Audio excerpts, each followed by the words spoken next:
عزیزان محترم یقین رکھیے کہ آج جو کچھ ہمارے پاس ہے وہ میرے نبی کا صدقہ ہے۔ زور سے بولو ذرا سبحان اللہ۔ آج خدا کی قسم ہم کھا رہے ہیں، ہم پی رہے ہیں، ہم جی رہے ہیں، لیکن یاد رکھو یہ سب صدقہ میرے نبی کا ہے، اللہ کے نبی یہ پاک کا صدقہ ہے۔ میں آپ حضرات سے پوچھنا چاہتا ہوں کہ ایمانداری سے بتاؤ اس زمین کو کس نے پیدا کیا؟ ہر ایک یہی کہے گا مولانا اس کو اللہ نے پیدا کیا۔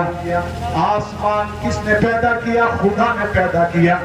بڑے بڑے پہاڑوں کو اللہ نے پیدا کیا، بڑے بڑے سمندروں کو اللہ نے پیدا کیا، جنت و دوزخ کو اللہ نے بنایا، فرشتوں کو اللہ نے بنایا، ہمیں آپ کو اللہ نے پیدا کیا۔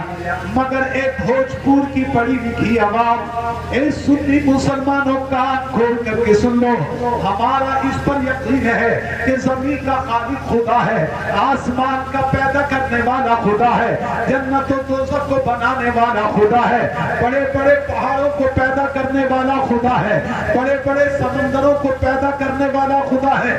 مگر سنو کان کھول کر کے، یہ ہمارا عقیدہ ہے کہ پیدا تو ہر چیز کو اللہ نے کیا ہے، مگر خدا کی قسم پیدا اپنے نبی کے صدقے میں کی۔ سبحان اللہ، ماشاءاللہ، نعرہ تکبیر، نعرہ رسالت، حضرت علامہ مفتی اشفاق یاد قدرہ، نعرہ تکبیر، ماشاءاللہ۔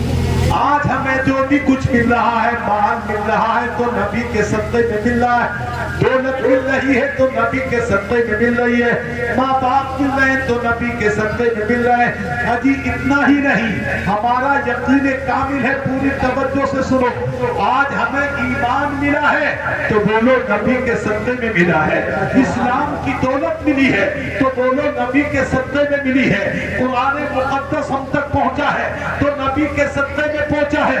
اتنا ہی نہیں، میرا ایمان کامل ہے، جس دن ہمارا انتقال ہوگا ایمان پر ہوگا، انشاءاللہ ہم ایمان پر دنیا سے جائیں گے تو یہ بھی میرے نبی کا صدقہ ہوگا، قبر کے اندھیرے سے بچیں گے یہ بھی نبی کا صدقہ ہوگا، حشر کی تکلیف سے بچیں گے یہ بھی نبی کا صدقہ ہوگا، اور پورا مجمع مل کر کے کہہ دے ہمیں کل جنت ملے گی تو یہ بھی میرے نبی کے پاس کا صدقہ۔ سبحان اللہ، سبحان اللہ، ماشاءاللہ۔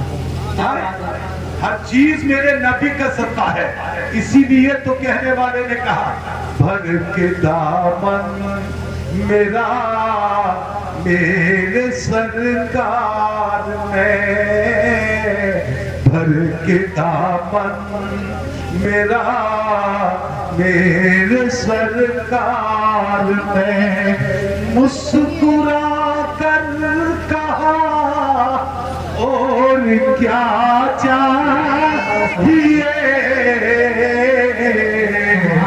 حشر کے دن ہمیں اور کیا چاہیے، سایہ دامن مصطفیٰ چاہیے، حشر کے دن ہمیں۔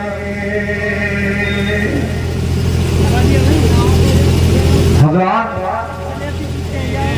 اللہ رب العزت جل جلالہ و عظم نوالہ نے اپنی اس کتاب میں کہ جس کو اپنے حبیب پاک صلی اللہ علیہ وسلم پر نازل کیا ہے، یعنی قرآن مقدس کے اندر اللہ ارشاد فرماتا ہے قُلْ إِن كُنْتُمْ تُحِبُّونَ اللَّهَ، ذرا پوری توجہ کچھ دیر کے لیے میری طرف رکھیے، آپ اپنے گھر سے چلنے آئے ہیں جلسہ سننے کے لیے، یہاں مٹن گشتی کے لیے نہیں آئے ہیں، آپ آئے ہیں اللہ و رسول کی باتوں کو سننے کے لیے، اپنے اللہ کے پیغام اور اپنے نبی کی احادیث سننے کے لیے کان کھول کر کے سن لو۔ میرا یقین کامل ہے اگر ایک حکم پر بھی، ایک حدیث پر بھی اگر تم نے عمل کر لیا، اپنی زندگی کو اس حدیث کے مطابق بنا لیا، تو میرا یقین کامل ہے اگر اللہ کو وہی عمل پسند آ گیا تو خدا کی قسم ہماری دنیا بھی کامیاب ہوگی، ہماری آخرت بھی کامیاب۔ سبحان اللہ ماشاءاللہ، کیا اس لیے دیکھو اٹھک بیٹھک نہیں بلکہ بڑے اطمینان کے ساتھ سنو۔ اللہ رب العزت نے مقدس قرآن میں فرمایا قل ان کنتم تحبون اللہ، اے میرے محبوب صلی اللہ علیہ وسلم، اے میرے پیارے حبیب، اے میرے پیارے رسول، ان کنتم قل ان کنتم تحبون اللہ، آپ فرما دیجئے، یعنی آپ اپنی امت سے کہہ دیجئے، آپ اپنے کلمہ پڑھنے والوں سے کہہ دیجئے، آپ اپنے اوپر جان کی قربانی نچھاور کرنے والوں سے کہہ دیجئے ان کنتم تحبون اللہ، اگر تم اللہ سے محبت کرتے ہو، اگر تم اللہ سے پیار کرتے ہو، اگر تم اللہ سے دوستی کرتے ہو، اگر تم اللہ کے مقرب بندے بننا چاہتے ہو، اللہ کے نیک بندے بننا چاہتے ہو، اتنا بڑا مجمع ہے، میں سب سے پوچھنا چاہتا ہوں کیا ہم میں سے کوئی ایسا ہے جو اللہ کا محبوب بندہ بننا نہ چاہتا ہو؟ سبحان اللہ، بولیے ہے کوئی ہم میں ایسا؟ کوئی نہیں ہوگا۔ ہر ایک یہ کہیں گے کہ ہم اللہ کے محبوب بندے بننا چاہتے ہیں، اللہ رب العزت کے مقرب بندے بننا چاہتے ہیں، اللہ کے پیارے بندے بننا چاہتے ہیں، اللہ کے نیک بندے بننا چاہتے ہیں۔ اب ذرا گھر جا کر کے سوچو کہ ہم اللہ کے نیک بندے جو بننا چاہتے ہیں، کسی مالدار سے پوچھو، کسی بھٹی والے سے پوچھو، کسی اور دولت مند سے پوچھو، کسی پروفیسر سے پوچھو، کسی عالم سے پوچھو، کسی ماسٹر سے پوچھو، کیا تم اللہ کے نیک بندے بننا چاہتے ہو؟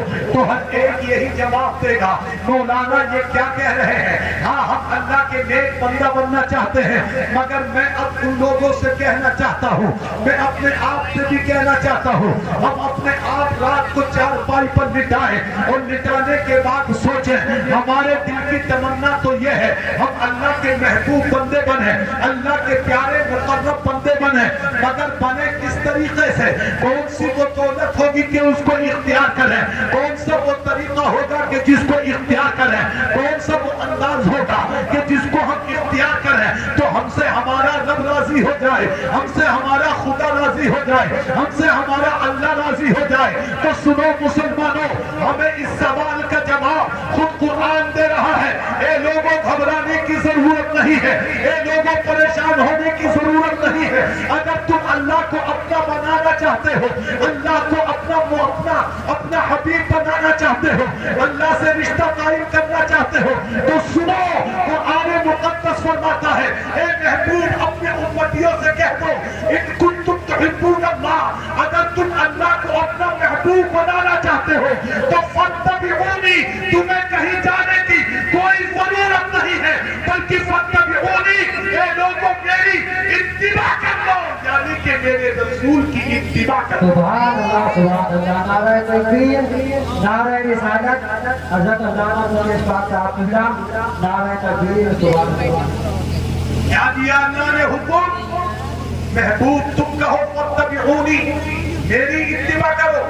میری اتباع کا مطلب یہ ہے کہ اللہ فرما رہا ہے کہ اگر مجھے راضی کرنا چاہتے ہو تو میرے رسول کی اتباع کر لو، میرے نبی کے کہنے پر چل لو، میرے نبی کے کہنے کے مطابق زندگی گزار لو۔ میرے نبی نے جیسے زندگی گزارنے کا حکم دیا ہے ویسی زندگی گزارو، میرے نبی نے جیسے راتیں گزارنے کا حکم دیا ہے ویسے ہی راتوں کو گزارو، میرے نبی نے جیسے کاروبار کرنے کا حکم دیا ہے ویسے ہی تم کاروبار کرو، جیسے اپنے ماں باپ کے ساتھ سلوک کرنے کا حکم دیا ہے ویسے ہی تم سلوک کرو۔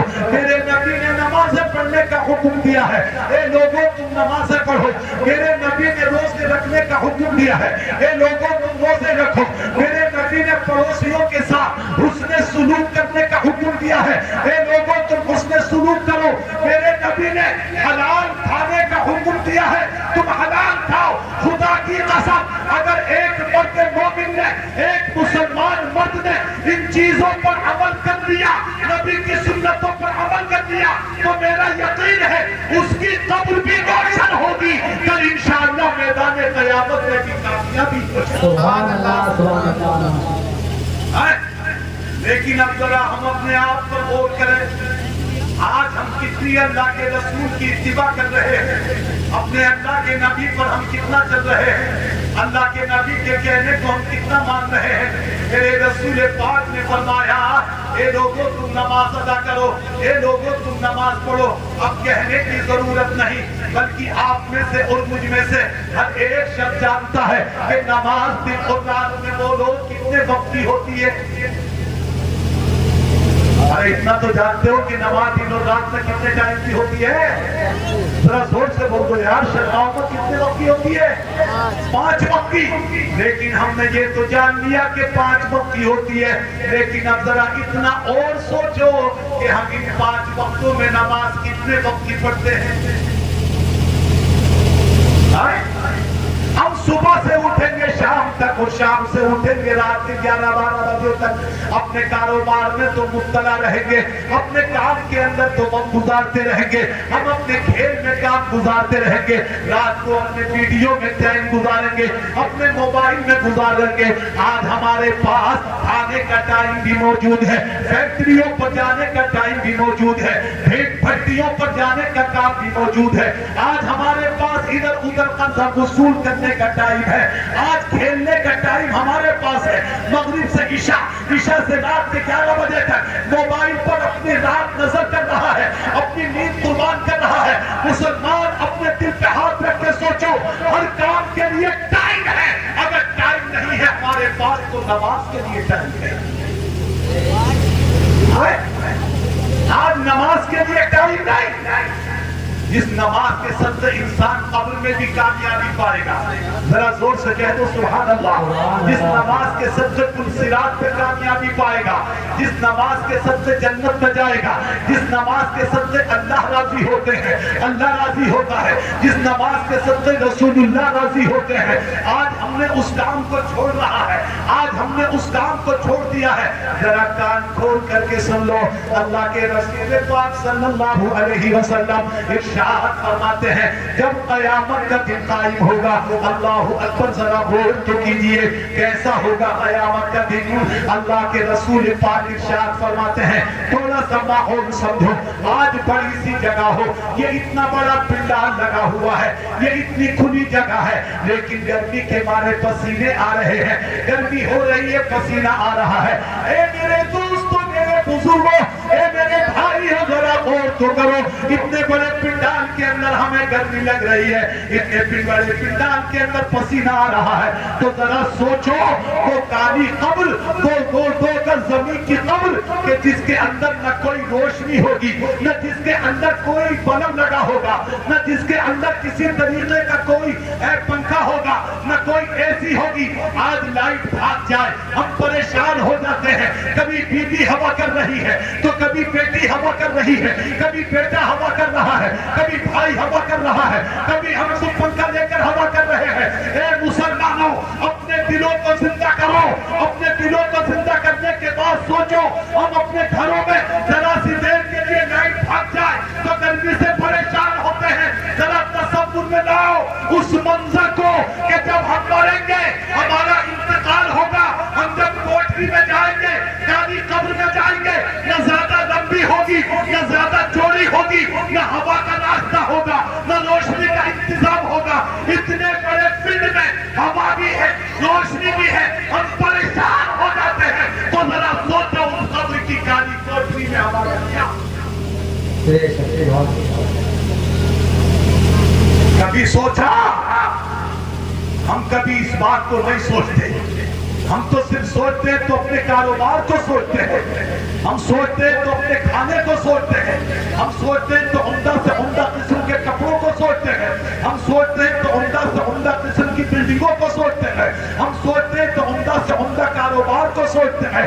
کان کھول کر کے سن لو، اگر سب تک میری آواز پہنچ رہی ہو، ہم مریں گے، ہم ضرور مریں گے، ہم دنیا سے جائیں گے، کس حالت میں جائیں گے؟ اگر بلڈنگیں بنائی ہیں تو بلڈنگیں چھوڑ کر کے جائیں گے، اگر بینک کو بیلنس بنایا ہے تو بینک کو بیلنس چھوڑ کر کے جائیں گے، اگر زمین و جائیداد خریدی ہے زمین و جائیداد چھوڑ کر کے جائیں گے، اپنے خاندان کو چھوڑ کر کے جائیں گے، اپنے کاروبار کو چھوڑ کر کے جائیں گے۔ کان کھول کر کے سن لو، اب ہمارے ساتھ نہ